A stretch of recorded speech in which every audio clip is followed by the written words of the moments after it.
understand something or something is confusing, I think that's not a big deal.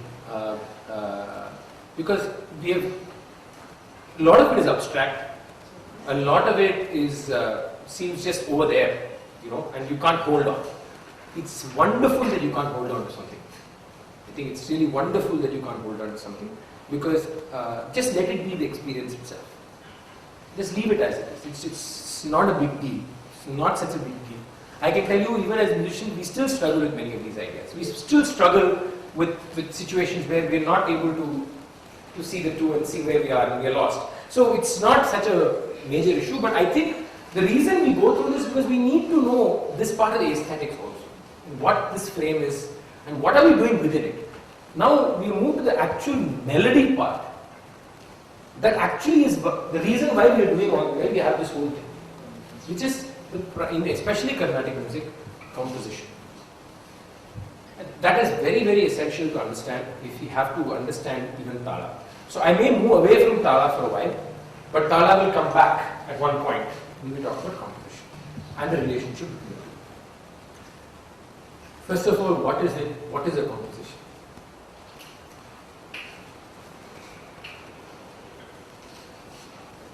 The lyric same as composition? Huh? The lyric same as composition? Mine was the question. Mine was the question. I know. So I don't want another question. Yeah, if you think it's lyrics, fine, state it's lyrics. Composition. What is a composition? Okay, let me be more specific. Composition in the context of music. Ensemble connected with lyrics. Ensemble of lyrics and music together. Okay? The creation to exhibit music. Okay? Combination of swaras in a musical patterns, in a predefined pattern. But couldn't you have that without having a composition too? Based on the grammar. No. So we call it conveying a certain emotion. story set to notation. So lyrics conveying emotion. Glad you said that. So same. Story set to notation. Something which can be story set to notation. Very interesting. Very, very interesting. Yeah. Whatever he said, which can be reproduced. Something that can be reproduced. Very nice. Anything else? Music set to a structure with or without lyrics. Very interesting. Music set to a structure with or without lyrics. That's what you were trying to say? Okay, fine. See, a composition and a composer is very interesting, especially in terms of Carnatic music. It has a very unique position. Now, in music, when we use the term composer, we are generally referring to, in general parlance, sometimes a composer is referred to as somebody who can write music, in musical sense, okay? Composition, to compose, is to put together, is to lay together. When you go to any newspaper office, they have a person who is a composer, who composes all the pages, right? He puts all the material for the pages and places it, a composer. Now his art, or the beauty is of how he composes the existing elements onto the piece of paper. This is true of any kind of composing in the newspaper. In music, sometimes we refer to a composer as somebody who writes music. To me, the two words that really interest me is music and writing. In perceiving a composer like that. Now, in Carnatic music, there is a problem with both these words. First of all, let's look at write. Does it mean a composer wrote his music? Wrote his music.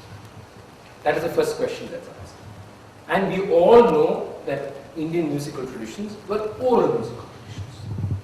So a composer did not really write his music, right? But it was written by whom? Many times his students or his student's student, they wrote the music.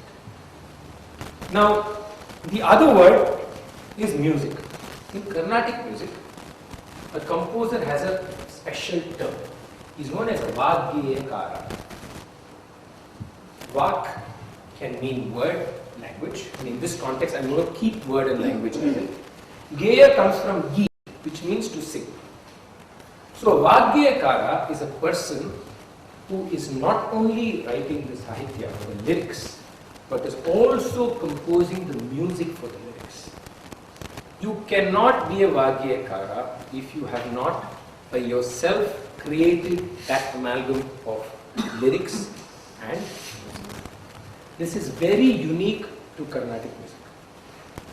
Now anywhere in the West, if you listen to even popular music in the West, you will have music by so and so, lyrics by so and so. The composer will be usually referred to as the person only who has done the melody. He will be the composer, and then they'll say lyrics by somebody else. This is never the case in Carnatic music. If you use the term Vaggeyakara, it automatically means, and the only way you call a composer in Carnatic music is a Vaggeyakara, means that the person has created what we refer to as the dhatu and the matu. The matu is the lyrics and the dhatu is the melody. So dhatu and matu are created by the same person, is a Vaggeyakara. This is very special status. So why I'm saying the special status, because it changes the whole idea of composition. The investment of the composer in a composition is very different when the investment is both lyrical and musical than a person who is only composed the music. Now, this itself we can discuss in 2-3 ways. I will get to those 2-3 ways. But here, sorry, Western classical music also. Western classical music, interesting was that. See, most of that music, except for opera music, has lyrics. Most of the music does not have lyrical content, right? Orchestras, sonatas, all of them have basically melodic content. There, you're a composer if you compose, and their writing makes sense too. Because in Western classical music, every composer wrote his music. They actually wrote the music. Now, there is a tradition of notation in Carnatic music, don't get me wrong. Let me also say that. There is a tradition of notation, but it was never considered the important way of transferring music or learning music or teaching music or absorbing music. It was the ear. I have a little issue, I'll take on this, but I'll come to that. So, therefore, there's a huge difference. Now, this oral tradition itself to me is very interesting. Everybody asks this question. Now, suppose I sing a composition of Tyagaraja. Did he sing like this? Now, this is a question that everybody asks. You know, and it's actually a challenging question. Because it questions what is his relevance to you? If you are not singing the way he sang, why are you calling him the Vaggeyakara? What is the relevance of what you are singing? Except maybe the name of the raga and name of the tala and the lyrics are the same. If the whole thing is different, what is the connection? I think this is a question that is a very valid question. I think it's something that makes you think as a musician whether this whole idea of this tradition has any relevance at all. Oral tradition itself is very interesting. Everyone here will agree that if you learn anything now, within 2 years, when the same thing comes back to you, it is not the same thing. Agree? It is different. It is enhanced, it is modified, it is altered, it is reinterpreted. There's a different perception, and there is almost a different creation. Some people don't like to use the word recreate, because they say when you say recreate, there must have been destruction. But I like to use the word that you don't recall, but you recreate. I like to use that word. When you get something out of a memory, I don't believe you recall. I think you recreate. And when I'm using this not in terms of destruction and creation, because some scholars question that. They say you can't say recreate, because if you say recreate, it means that something has been destroyed for it to be recreated. I don't think so. When I use the word recreation, I think the way it comes back is influenced or it is enhanced by so many other experiences that has happened through that period of time, that what actually ultimately comes back to you is a new creation by itself. This is true of most of our experiences, most of our knowledge, most of what we observe. To me, the greatest gift of the oral tradition is this. The fact that you learn something, you don't write it down. I can tell you that the composition that I learned 20 years ago, I remember it even now. I don't need a notation to sing it. But when I sing it, it is not the same as I sang it 5 years ago. So there is a certain natural idea of evolution or creativity or reinterpretation that is built into the oral tradition. To me, I look at it as a magnificent aspect of the oral tradition. That what has happened through the years is not disconnected with what was there. It is a continuum of what was there. And it is the greatness of the human mind that can retain that continuum, yet retain the identity. So I am singing Tyagaraja's composition. But Tyagaraja's composition is part of the continuum that has reached me. This is where I feel the whole idea of oral tradition. Now, everybody will quote even the Vedas or Vedic recitation, everything. Now, did they exactly recite like this 1,000 years ago? My question is, should they? Should they have? But there is an essence. 100% there is an essence, and there is an honesty and an integrity that has been part of this continuum through these ages, which have been retold, which have been recreated, which have been enhanced all through the ages. That is why the Vedas are true of today or true of 2000 years ago. It is the same Vedas and it is part of the same idea. So I am saying this in this context because the oral tradition composition is a challenge. But isn't there a difference in Carnatic music compositions, for example? There's a permissible margin of creativity or flexibility. All that is our own creation. But in No, this permissible margin is your own creation. I mean, nobody gave you that permissible margin. I mean, the composer didn't tell me you have this permissible margin to create. No, but you sing it with a different extra sangati or whatever. But if you sing it very differently, it's not permissible. No, so that's what I was. See, But in the see all now we're looking at grades. We'll come to that. I'll come to that. But in the Vedas, we are told that acoustics is also important and that But we also doesn't exist. first of all, to predetermine that there's a permissible margin in Carnatic music is what you and I have decided to endow it with. Now, what is the extent of the permissible margin depends on each one's own feeling. What you think is permissible may be totally not permissible for me.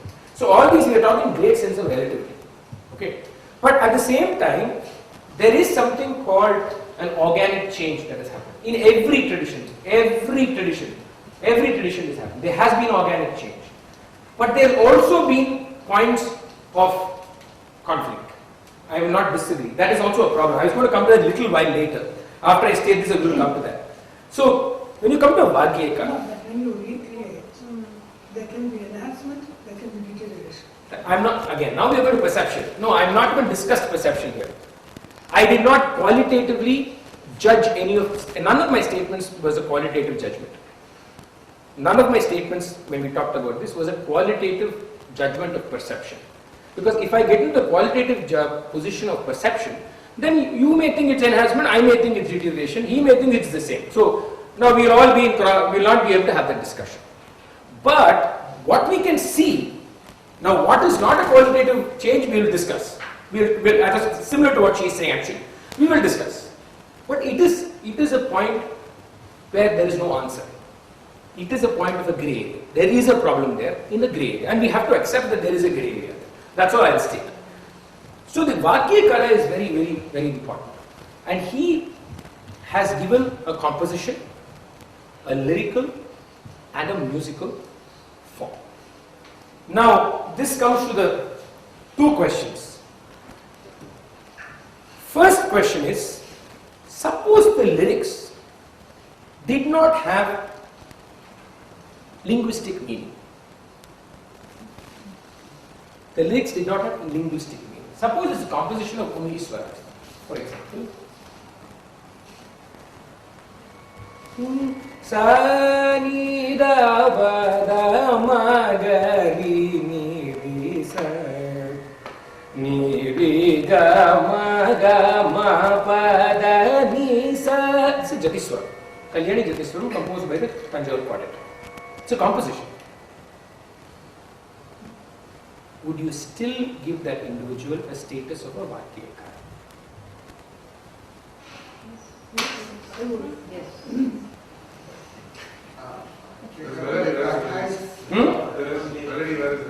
That's exactly my question. This is a composition. Sa ni da pa da. This is Jatiswara. Or tanu tanata dhirana dhritani tom ta dhirana dhritano. There are no lyrics. Forget about that last bit. There are lyrics. Suppose that's not there. Okay.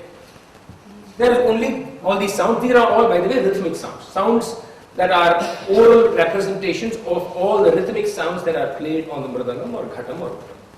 Now, is this individual still a Vaggeyakara? If you can call these words, then yes, because Vagya has the word part in it. By global My question is, are you going to call it words?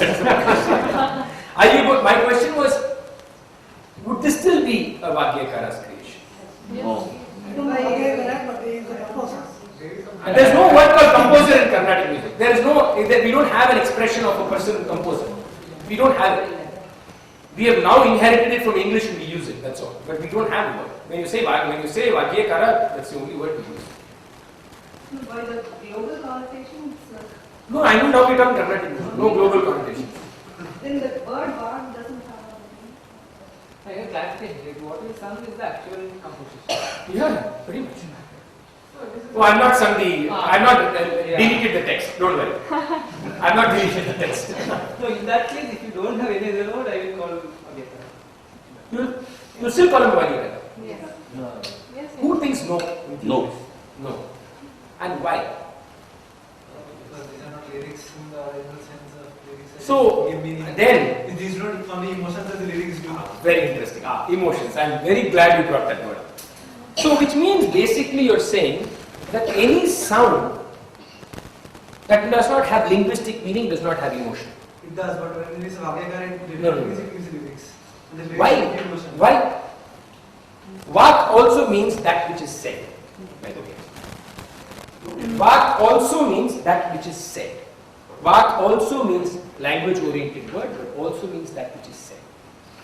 It doesn't convey a meaning. So what is meaning in music? So that's the question I'm coming to. What does meaning in music mean?